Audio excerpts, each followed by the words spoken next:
जय स्वामीनारायण। श्री स्वामीनारायण विद्यासागर ऑनलाइन अभ्यास में आप सभी का स्वागत। बच्चों, आज सबसे पहले मैं आप सभी को हिंदी दिवस की शुभकामनाएं देती हूँ।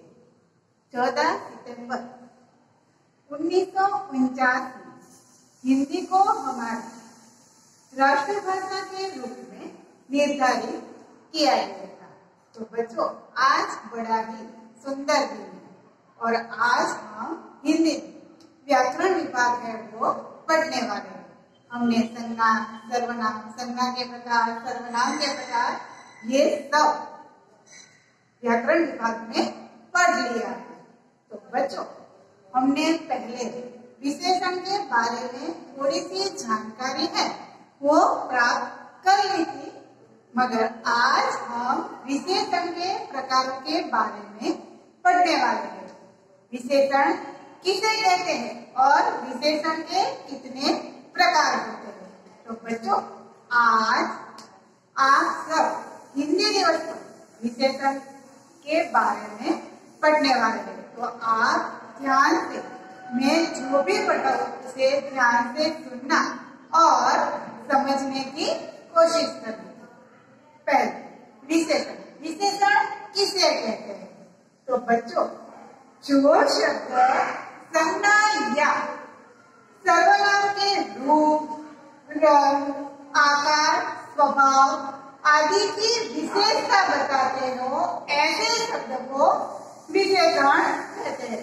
यानी कि कोई अच्छी वाली बात या कोई बुरी वाली बात, कोई ऐसी खास बात है किसी प्राणी में या किसी व्यक्ति में, ऐसा शब्द हो उसे विशेषण कहा जाता है। उसकी परिभाषा होती है, जो शब्द संज्ञा या सर्वनाम के रूप, रंग, आकार, स्वभाव आदि की विशेषता बताते हो, ऐसे शब्द को विशेषण कहा जाता है। बच्चों, बड़ा आदमी है, उसमें बड़ा, ये आदमी की विशेषता दर्शाता है। इमली खट्टी है, इसमें खट्टी है, वो इमली की विशेषता है। तो बच्चों, एक और बात है वो आपको समझनी है। विशेषण शब्द जिस शब्द की विशेषता बताता है वह विशेष्य कहलाता है। बच्चों, जो शब्द है वो विशेषण की विशेषता बताए, ऐसे शब्द को क्या कहते हैं, विशेषण कहा जाता है। बच्चों, याद रखना, जो शब्द विशेषणता बताए, ऐसे शब्द, विशेषण शब्द जिस शब्द की विशेषता बताए उस शब्द को विशेषण कहा जाता है। एक उदाहरण तो पपीता, हरा पपीता। बच्चों, यहाँ पर मैंने एक उदाहरण लिया है, हरा पपीता। पपीता है मगर कैसा है, हरा। तो इस वाक्य में या हरा है वो विशेषण है, क्योंकि वह पपीते की विशेषता है कि पपीता कैसा है, तो कि हरा है। पपीते की विशेषता बताता है, इसलिए हरा शब्द है वो विशेषण कहलाता है, मगर पपीता है वो विशेष्य है। जो शब्द विशेषण शब्द की विशेषता बताता है, ऐसे शब्द को विशेष्य कहा जाता है। बच्चों, खास याद रखना, विशेषण शब्द जिस शब्द की विशेषता बताता है वह विशेष्य कहलाता है। हरा पपीता, पपीता है वो विशेष्य है और उसकी विशेषता दर्शाने वाला शब्द तो कि हरा, जो कि विशेषण कहलाता है। विशेषण के 4 भेद, कौन कौन से, पहला है गुणवाचक, दूसरा है संख्यावाचक, तीसरा है परिमाणवाचक और चौथा है सार्वनामिक विशेषण। तो बच्चों, अब हम विशेषण के प्रकारों के बारे में जानकारी प्राप्त करेंगे। गुणवाचक विशेषण किसे कहा जाता है, उससे पहले हम एक उदाहरण है वो देखेंगे। सुंदर गुलाब है। गुलाब है मगर वो कैसा है? गुलाब की विशेषता क्या है? तो कि गुलाब है वह सुंदर है, उसमें सुंदरता का गुण छुपा हुआ है। समझ में आए ना बात? सुंदर गुलाब है, उसमें गुलाब है वो विशेषण है मगर उसमें विशेषता क्या होगी?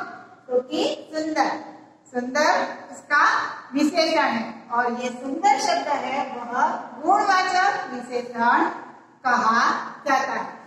गुणवाचक विशेषण की परिभाषा क्या हो? आप ध्यान से सुनिए।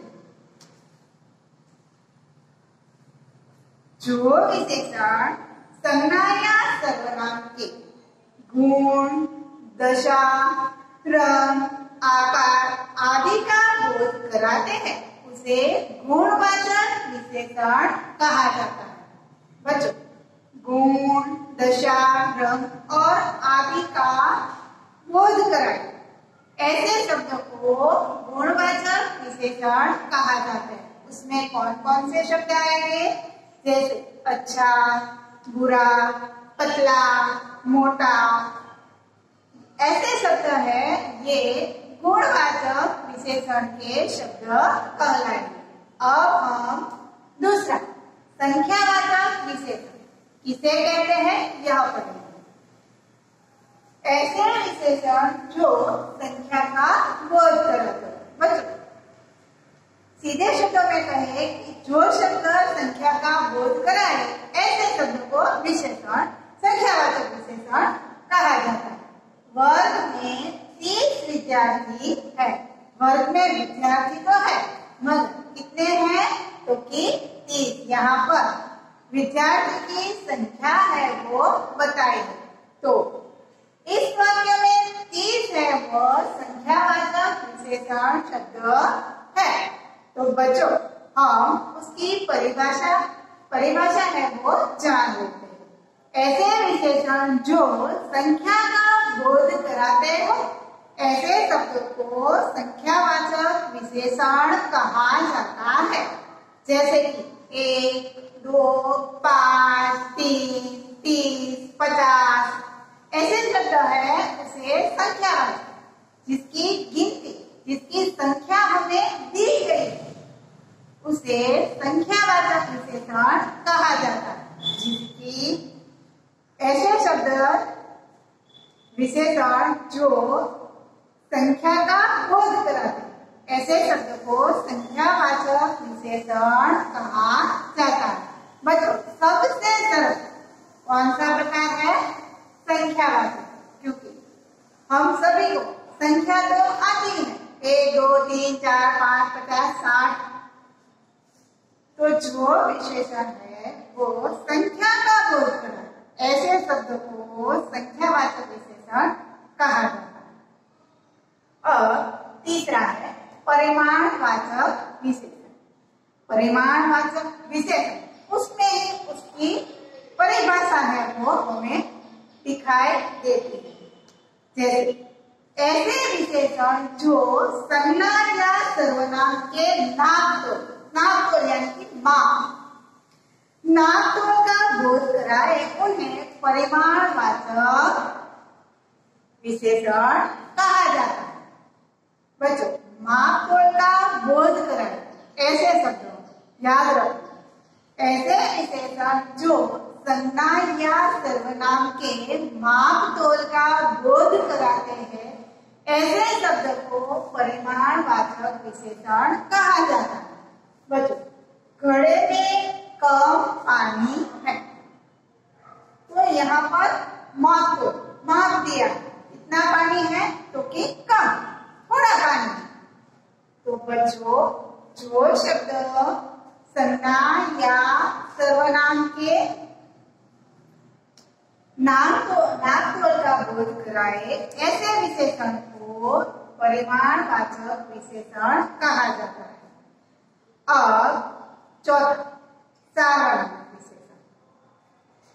पुरुषवाचक या निजवाचक सर्वनाम के सिवा अन्य सर्वनाम जब किसी संज्ञा के पूर्व यानी कि पहले आते हैं तब वे सार्वनामिक विशेषण कहलाते हैं। बच्चों, संज्ञा के पूर्व याद रखना, संज्ञा के जो शब्द पहले आते हैं और पुरुषवाचक या निजवाचक सर्वनाम के सिवा अन्य सर्वनाम जब किसी संज्ञा के पूर्व आए तो उसे सार्वनामिक विशेषण कहा जाता है।